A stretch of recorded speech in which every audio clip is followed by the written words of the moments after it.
everyone, welcome to Garden Fork. Today, so many times we do like a project specific show, and I thought we'd just give kind of a nice garden tour today. It's late spring here, some things are coming up, and just kind of show you around the yard a little bit. This is Henry's new favorite toy. Ready? Oh. You know, we're only up here on the weekends, so we don't have a whole lot of time, and I kind of worry that people will come and expect some botanic garden-like setting here, and it's really not. It's just kind of weedy. It's weedy. There's a lot of weeds, but things like this, it's just kind of naturally occurring. These beautiful ferns here, which we really like, and we have some apple trees and stuff, and we have a garden. I just want to show you around a little bit. So let's go take a little tour. All right.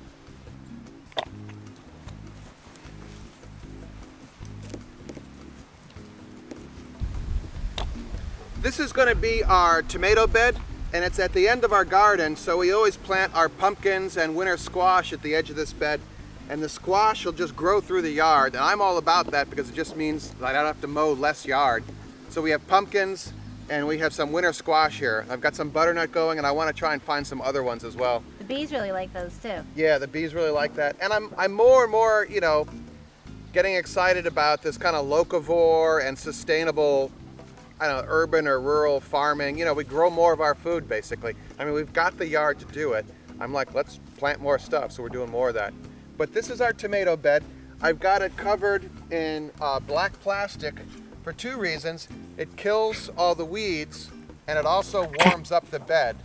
If you remember from a previous episode with the planting tomatoes, we did the temperature check between plastic mulch and no mulch, and it was a substantial difference there.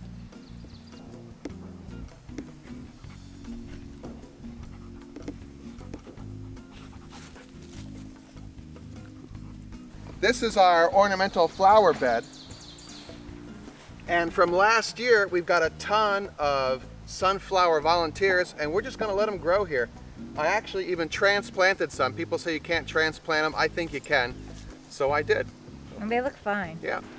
I learned this from my friend John. He's a big proponent of putting onions or garlic or chives around all your beds to keep the bugs away, the bad bugs away. And I think that there's something to that.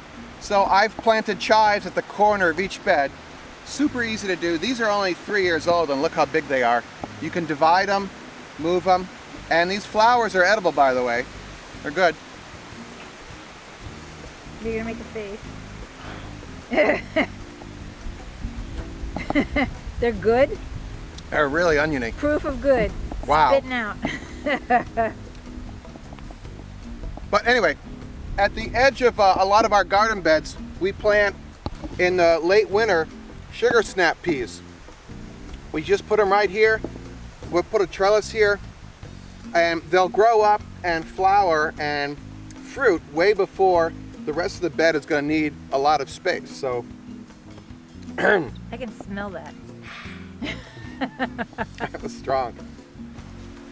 So over here we have some sugar snap peas, and then we just took some regular string and tied it to part of our watering system here, and it just goes up to some sticks we have. The snow peas and sugar snap peas, you should provide a trellis almost as soon as they come out of the ground, because they're going to want to wrap onto something, and they fruit a lot faster if they have something to grab onto right away. And they're really pretty too. Then you can have a wall of flowers. Yeah, that looks great. You want some chives too, baby? So in our salad greens bed, we put in a bunch of seeds, and then I have the hoop house over this all winter to keep the soil from frosting. But as you can see, I kind of made a bit of a mistake here.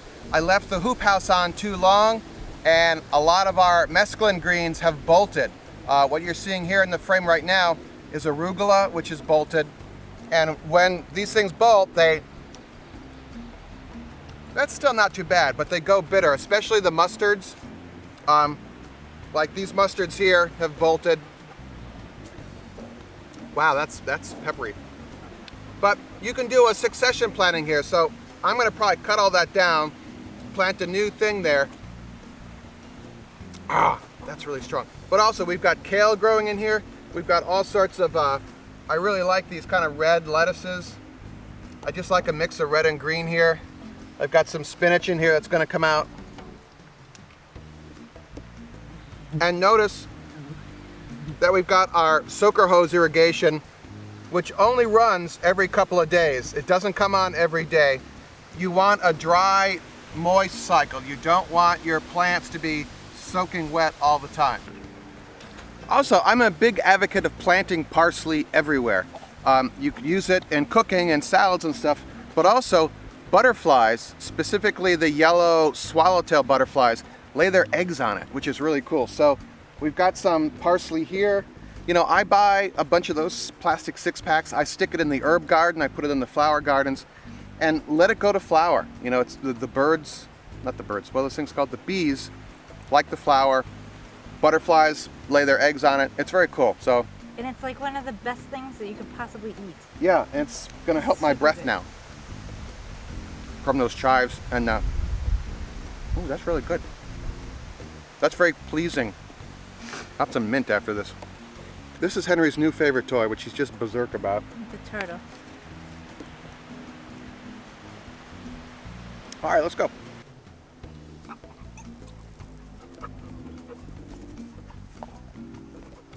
So our rhubarb is growing like crazy. We just harvested a bunch of it yesterday. We're gonna make some rhubarb jam and can it and everything. But rhubarb, it's good. You know, you can eat this raw, by the way. You can just... Not the leaf. Wow, that's tart. Yeah, you knew that. But it's good. But again, rhubarb loves manure.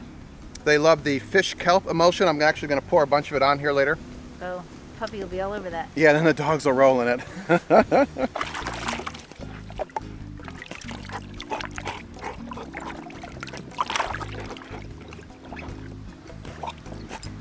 Hours of fun right there. Yeah, they'll do this all day. This is our greenhouse. It's super warm in here right now. It's a neat place to come. It's not a year-round greenhouse. We don't heat it, but I've got a bunch of stuff coming up in different trays here. And these, these are some of the cow pots from the Freund farm, Oh yeah. which we use a lot of. They're super cool. FreundFarmMarket.com. Super nice people, because you saw them in our video about how to milk a cow that we did for the Ford Fiesta movement. So Eric milked the cow. I milked a cow. Well, Ford asked me to do it, and so we went and did it. And I have to thank Ford for getting us a car. You That know. was really cool. Yeah.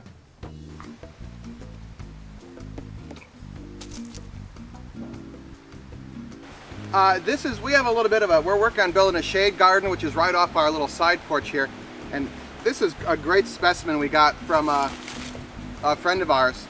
And also we bought some as well. I like these big kind of blue-gray guys here. I don't know the exact name. So we have 2 beehives this year, as you've seen. And this one we put in the shed for 2 reasons. It makes it relatively bear-proof, we hope, because we have a lot of bear problems up here with bees. And it also keeps it warmer in the winter, because it gets quite cold here in the winter. So we've cut a slot in the shed, and so the beehive sits against the wall with that little landing board that we built, and then the hive is inside. So this is our inside, this is the hive inside the shed. It's kind of cool. It makes it a little harder to work the hive, you know, when you want to take the top off and stuff. This is our other hive that we have down at our friend Bill's farm. We brought it down here because Bill has a ton of what I call pollen producers. I mean, a bunch of great plants. He's got fields out here, apple trees, orchard, all sorts of good stuff. Plus he has an electric fence, so we built up the electric fence for the bears. And so this guy sits here. It's going really nicely. All right, so there you go. Enjoy the park, Charlie. So that's our little garden tour. Just wanted to give you a feel for things. Maybe if you want to make a video about your garden and put it up on the site, that'd be good to see. Or take some pictures if you don't want to make a video. Show us your dogs. Show us your beehives if you have them. And tell me what you think, all right? green-house.tv is our website, the viewer forum, all that kind of thing. Make it a great day.